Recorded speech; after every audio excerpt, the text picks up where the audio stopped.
பிதா சுதன் பரிசுத்த ஆவியின் பேராலே ஆமேன். ஆண்டவர் உங்களோடு இருப்பாராக, உம் ஆன்மாவோடும் இருப்பாராக. புனித லூக்கா எழுதிய பரிசுத்த நற்செய்தியில் இருந்து வாசகம். ஆண்டவரே உமக்கு மகிமை. அதிகாரம் 2, இறை வார்த்தைகள் 22 முதல் 24 வரை. மோசேயின் சட்டப்படி தூய்மை சடங்கை நிறைவேற்ற வேண்டிய நாள் வந்தபோது குழந்தையை ஆண்டவருக்கு அர்ப்பணிக்க அவர்கள் எருசலேமுக்கு கொண்டு சென்றார்கள். ஏனெனில் ஆண் தலைப்பேறு அனைத்தும் ஆண்டவருக்கு அர்ப்பணிக்கப்படும் என்று அவருடைய திருச்சட்டத்தில் எழுதியுள்ளது. அச்சட்டத்தின்படி கூறியுள்ளவாறு 2 மாட புறாக்கள் அல்லது 2 புறா குஞ்சிகளை அவர்கள் பலியாக கொடுக்க வேண்டி இருந்தது. ஆண்டவரின் அருள். கிறிஸ்துவின் வாழ்வு தரும் நற்செய்தி. கிறிஸ்துவே உமக்கு புகழ். கிறிஸ்துவுக்குள் பிரியமான என் அன்பு சகோதர சகோதரிகளே, இன்று அதிகாலையிலே நம் ஆண்டவராகிய இயேசு கிறிஸ்துவினுடைய திரு பெயரினால் உங்களையும் உங்களுடைய குடும்பத்தையும் நான் ஆசீர்வதிக்கின்றேன். அன்பார்ந்தவர்களே, இந்த உலகத்தில் ஒவ்வொரு மனிதனும் ஒரு குடும்பத்தில் பிறக்கின்றான். ஒரு தாய் தகப்பனுக்கு பிறந்து அவர்கள் ஒரு குடும்பமாக வாழ்கிறார்கள். அதன் பிறகு வளர்ந்த பிறகு அவர்களுக்கும் திருமணம் நடைபெறுகின்றது. திருமணம் உடைந்த பிறகு அவர்களும் ஒரு குடும்பமாக மாறுகிறார்கள். எனவே இந்த உலகத்தில் குடும்பம் என்பது மிகவும் முக்கியமானதாக இருக்கின்றது. ஒரு குடும்பத்தின் வழியாகத்தான் நம் ஆண்டவராகிய இயேசு கிறிஸ்து இந்த உலகத்தில் கடந்து வந்தார். அன்னை மரியாளை தேர்ந்தெடுத்து புனித சூசையப்பரை பாதுகாவலாக கொடுத்து இந்த உலகத்திலே மீட்பர் கடந்து வந்ததை நாம் கொண்டாடி இருக்கின்றோம். அவருடைய பிறந்த நாளை அதை விசுவசிக்கின்றோம்.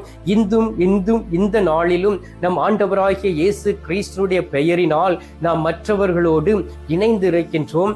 ஒவ்வொரு குடும்பத்தையும் பார்க்கும் பொழுது, உண்மையான குடும்பமாய் இருக்கக்கூடிய குடும்பங்களை உற்று கவனிக்கும் பொழுது உண்மையிலே நமக்கு பொறாமைதான் வருகிறதை தவிர மகிழ்ச்சி வருவது இல்லை. அன்பார்ந்தவர்களே, ஒரு குடும்பம் சந்தோஷமாக வாழ்கிறது என்றால் நீங்கள் எத்தனை பேர் அந்த குடும்பத்தை பார்த்து சந்தோஷப்படுவீர்கள்? தாய் தகப்பன் சந்தோஷப்படுவாங்க, நீங்கள் பொறாமைப்படுவீர்கள். அநேக பேர் பொறாமைப்படும்படியாக நல்லதொரு குடும்பமாய் வாழ்ந்து கொண்டு இருக்கிறதை பார்க்க முடிகின்றது. அப்படிப்பட்ட குடும்பங்களை நீங்கள் உற்று நோக்கி பார்த்தீர்கள் என்றால் அங்கே ஜெபம் இருக்கும், அவர்களுக்குள்ளே நல்லொழுக்கம் இருக்கும், அவர்களுக்குள்ளே தாழ்வு மனப்பான்மை இருக்கும், ஏற்றுக்கொள்ளக்கூடிய மனப்பான்மை இருக்கும், மற்றவர்களை அன்பு செய்யக்கூடிய மனப்பான்மை உண்டு. அவர்கள் தங்களுடைய வாழ்க்கையிலே பொறுமையாக இருந்தவர்கள். எந்த ஒரு பிரச்சனை வந்தாலும் அதை ஏற்றுக்கொள்ளக்கூடியவர்களாக இருக்கும் பொழுது அந்த குடும்பங்கள் தான் உறுதியான குடும்பமாக இருக்கும். அந்த குடும்பங்கள் தான் கடவுளை மையமாக வைத்திருக்கிறபடியினால், அந்த குடும்பத்தில் கடவுள் தலைவராக இருக்கிறபடியினால் அந்த குடும்பங்கள் ஆசீர்வதிக்கப்பட்டதாகவும் அந்த குடும்பத்திலே எல்லோரும் ஆண்டவரில் மகிழ்ந்து இருப்பதை பார்க்க முடிகின்றது. அன்னை மரியாளையும் புனித சூசையப்பரையும் எடுத்துக் கொள்ளுங்கள். மோசேயினுடைய சட்டத்துக்கும் அவர்கள் கீழ்ப்படிந்தார்கள். ஆண்டவருடைய சட்ட திட்டங்களுக்கு கீழ்ப்படிந்ததினால் ஆண்டவராகிய இயேசு கிறிஸ்து சூசையப்பரையும் அன்னை மரியாளையும் தேர்ந்து கொண்டார். அதன் பிறகு ஆண்டவராகிய இயேசு கிறிஸ்துவை கோயிலில் அர்ப்பணிக்க மோசேயின் சட்டத்தின்படி அந்த தூய்மை சடங்கை நிறைவேற்றுவதற்காக ஆண்டவராகிய இயேசு கிறிஸ்துவை அர்ப்பணிக்க எருசலேமுக்கு அவர்கள் கடந்து சென்றார்கள். பாருங்கள் அன்பார்ந்தவர்களே, ஆண்டவராகிய இயேசு கிறிஸ்து இந்த உலகத்தில் நம்மை போல்தான் வாழ்ந்தார். அதற்குள்ள சான்றுகள் தான் இவைகள் அனைத்தும்.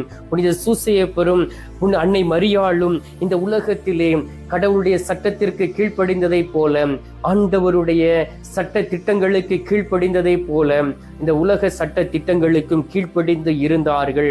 எனவே தான் அவர்கள் இந்த உலகத்திலே உறுதியாக இருந்தார்கள். கஷ்டப்பட்ட வாழ்க்கை வாழ்ந்தாலும் அவர்களுக்குள் மகிழ்ச்சி இருந்தது. யோசுவாவை உற்று நோக்கி பாருங்கள். இஸ்ரவேல் மக்களை வழிநடத்துகின்றார். மொய்சனுக்கு பிறகு இஸ்ரவேல் மக்களை வழிநடத்தி வந்த மொய்சன் அந்த வாக்களிக்கப்பட்ட அந்த கானான் தேசத்தை பார்த்ததை பிறகு மக்கள் எல்லோருமே அவர்களுடைய விருப்பத்தின்படி வாழ ஆரம்பித்தார்கள். மகிழ்ச்சியும் சந்தோஷமும் ஆரவாரமும் அவர்களுக்குள் கடந்து வந்தது. ஆனால் யோசுவா அவர்களுக்கு முன்பாக நின்று சொன்னார். 24வது அதிகாரம் 15வது இறை வார்த்தையிலே, நானும் என் வீட்டாரும் ஆண்டவருக்கு மட்டுமே பணிவிடை செய்வோம். நீங்கள் புற தெய்வங்களை வழிபட்டு கொண்டு இருக்கிறீர்கள், புற தெய்வங்களுக்கு பின்பாக சென்று கொண்டு இருக்கிறீர்கள், உண்மையான கடவுளை தேடாதபடி இந்த உலகத்தில் வாழ்கிறீர்கள். அப்படிப்பட்ட உங்களுடைய வாழ்க்கையிலே ஆண்டவர் ஆட்சி செய்ய முடியாது, ஆண்டவர் இனி அற்புதங்களை செய்ய முடியாது.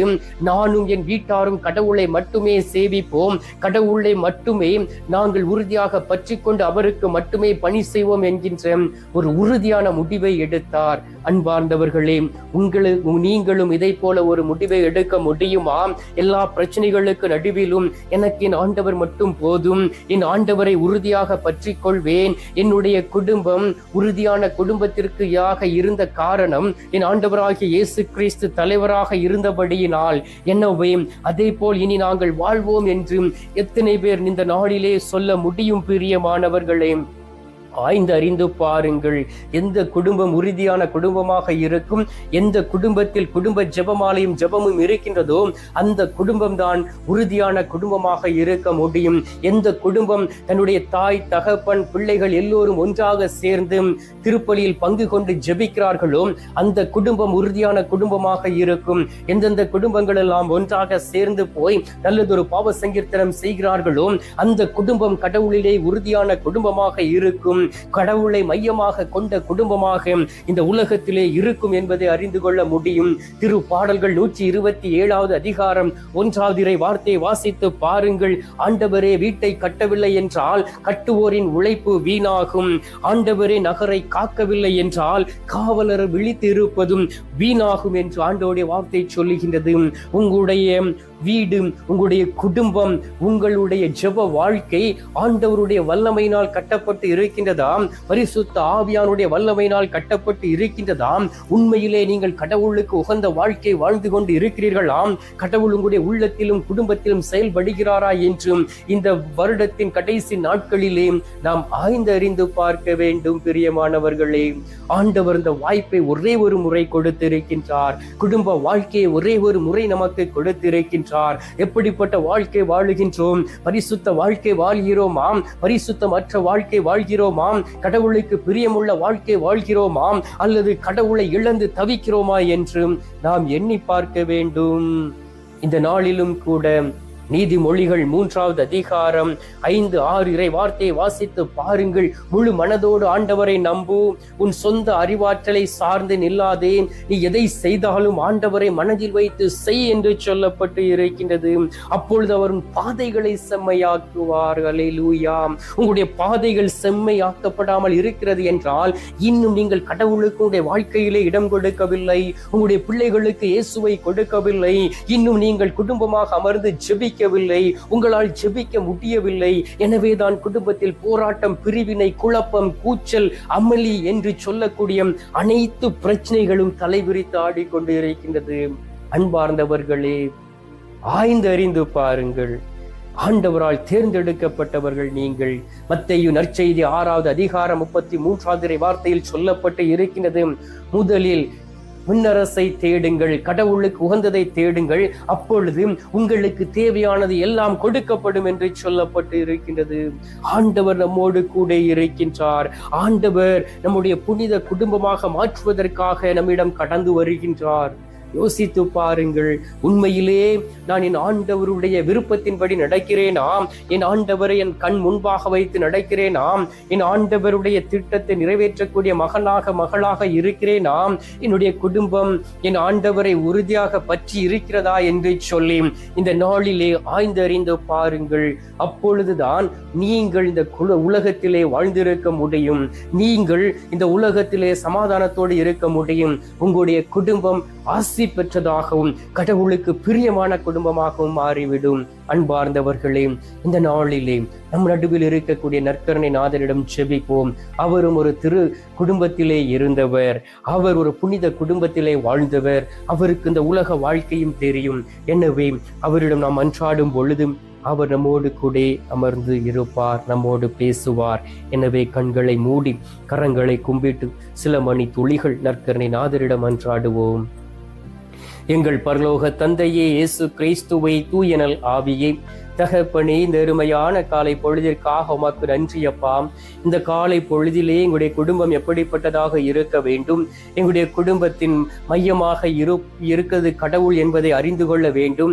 எங்களுடைய குடும்பம் இந்த உலகத்தில் நிலைத்திருக்க வேண்டுமே என்றால் கடவுள் எங்களுடைய குடும்பத்திற்குள் கடந்து வர வேண்டும் என்கின்ற வார்த்தைகளை நீர் எங்களுக்கு தந்திருப்பதற்காக உமக்கு நன்றி ஆண்டவரே. யோசுவாவை போல நாங்களும் எங்களுடைய வீட்டாரும் ஆண்டவரே உமைக்கே பணிவிடை செய்வோம் என்கின்ற மனப்பக்குவத்தோடு வாழவும், ஆண்டவரே நீர் கட்டப்படக்கூடிய குடும்பமாய் எங்களுடைய குடும்பம் இருக்கவும், எந்த முடிவுகள் எடுத்தாலும் எங்கள் ஆண்டவரிடம் நாங்கள் பரிசீலனை செய்து எங்கள் ஆண்டவரிடம் சொல்லி நல்லதொரு முடிவை ஜெபத்தின் வழியாக எடுக்கக்கூடிய குடும்பமாக நாங்கள் மாற வேண்டுமாய்மை நோக்கி செபிக்கிறோம் அப்பா. அன்பார்ந்த இயேசு சுவாமி, இந்த அருமையான நேரத்திலே உமது அன்பு பிள்ளைகளாகிய நாங்கள் உம்மை நாடி தேடி வந்திருக்கின்றோம். நாங்கள் அனைவரும் உமது குழந்தைகள் அல்லவா, உம்மால் தேர்ந்தெடுக்கப்பட்ட மக்கள் அல்லவா, உமது மகனாக மகளாக எங்களை மாற்றியிருக்கிறீர் அல்லவா. ஆண்டவரே, யார் யாரெல்லாம் மனமாற்றத்தோடு வந்து ஜெபிக்கிறார்களோ அவர்களும் அவருடைய குடும்பங்களும் ஆசீர்வதிக்கப்பட வேண்டும். அவருடைய குடும்பங்கள் பாதிப்புக்கு உள்ளாக்கப்பட்டு விடாதபடி பாதுகாக்கப்பட வேண்டுமாய்மை நோக்கி ஜெபிக்கிறேன் அப்பா. இந்த நேரத்திலும் கூட தகப்பனே, நோய்வாய்ப்பட்டு மருத்துவமனையிலும் வீட்டிலும் இருந்து சிகிச்சை பெற்றுக் கொண்டு இருக்கிறவர்களை ஒப்புக்கொடுக்கின்றேன். ஒவ்வொருவரையும் தொடுவீராக, ஒவ்வொருவரும் ஆசீர்வதிக்கப்பட்டு என் ஆண்டவருடைய தொடுதலை உணர வேண்டுமாய்மை நோக்கி செபிக்கின்றேன். தகப்பனே, உத்திரிக்க ஸ்தலத்தில் இருக்கக்கூடிய ஆத்துமாக்களை நினைவு கூறுகின்றோம். யாதுமறியாத ஆத்துமாக்களை நினைவு கூறுகின்றோம். மறக்கப்பட்ட ஆத்துமாக்களை நினைவு கூறுகின்றோம். கைவிடப்பட்ட ஆத்துமாக்களை நினைவு கூர்ந்து ஜெபிக்கின்றோம். அவர்களுக்கும் அது திரு சமூகத்திலே நித்திய இளைப்பாறுதலை தந்துவிட வேண்டுமாய்மை நோக்கி ஜெபிக்கிறேன் அப்பா. இந்த காலை பொழுதிலே நீர் எங்களுடைய ஜெபத்தை கேட்டிருப்பதற்காக உமக்கு நன்றி. ஜெபத்தை கேட்டு பதில் தந்திருப்பதற்காக உமக்கு ஸ்தோத்திரம், ஸ்தோத்திரம், ஸ்தோத்திரம். மீட்பெரும் இரட்சகருமான இயேசுவின் திருக்கரத்தில் ஒப்பு கொடுத்து எங்கள் தாய் கன்னி மரியாள் வழியாக ஜெபிக்கின்றோம். அன்பு தந்தையே, ஆமீன். பரலோகத்தில் இருக்கிற எங்கள் பிதாவே, உம்முடைய நாமம் அர்ச்சிக்கப்படுவதாக, உமது ராஜ்யம் வருக, உமது சித்தம் பரலோகத்தில் செய்யப்படுவது போல பூலோகத்திலும் செய்யப்படுவதாக. எங்கள் அனுதின உணவை எங்களுக்கு இன்று அளித்தருளும். எங்களுக்கு தீமை செய்கிறவர்களை நாங்கள் பொறுப்பது போல எங்கள் பாவங்களை பொறுத்தருளும். எங்களை சோதனை விளைவிடாதையும் தீமையில் இருந்து எங்களை ரட்சித்தருளும். ஆமீன். அருள் இறைந்த மரியே வாழ்க, கர்த்தருடனே பெண்களுக்குள் ஆசீர்வதிக்கப்பட்டவள் நீரே, உம்முடைய திரு வயிற்றின் கனியாகிய இயேசும் ஆசீர்வதிக்கப்பட்டவரே. அச்சிஷ்ட மரியே, சர்வேசுடைய மாதாவே, பாவிகளா இருக்கிற எங்களுக்காக இப்பொழுதும் எங்கள் மரண நேரத்திலும் வேண்டிக் கொள்ளும். ஆமீன். பிதாவுக்கும் சுதனுக்கும் பரிசுத்த ஆவிக்கும் மகிமை உண்டாவதாக. அதில் இருந்தது போல இப்பொழுதும் எப்பொழுதும் என்றென்றும் இருப்பதாக. ஆமீன். அன்பார்ந்தவர்களே, புனிதமிக்க குடும்பமாக, திரு குடும்பமாக வாழ்வோம். ஜெபத்தை அதிகரிப்போம், ஜெபமாலை அதிகரிப்போம். ஆண்டோடைய பிரசன்னம் உங்களோடு தங்கும். இப்பொழுது அவர் தரும் ஆசீர்வாதத்தை பெற்றுக்கொள்வோம். எல்லாம் வல்ல இறைவன், பிதா, சுதன், பரிசுத்த ஆவி உங்களை ஆசீர்வதிப்பாராக. ஆமீன்.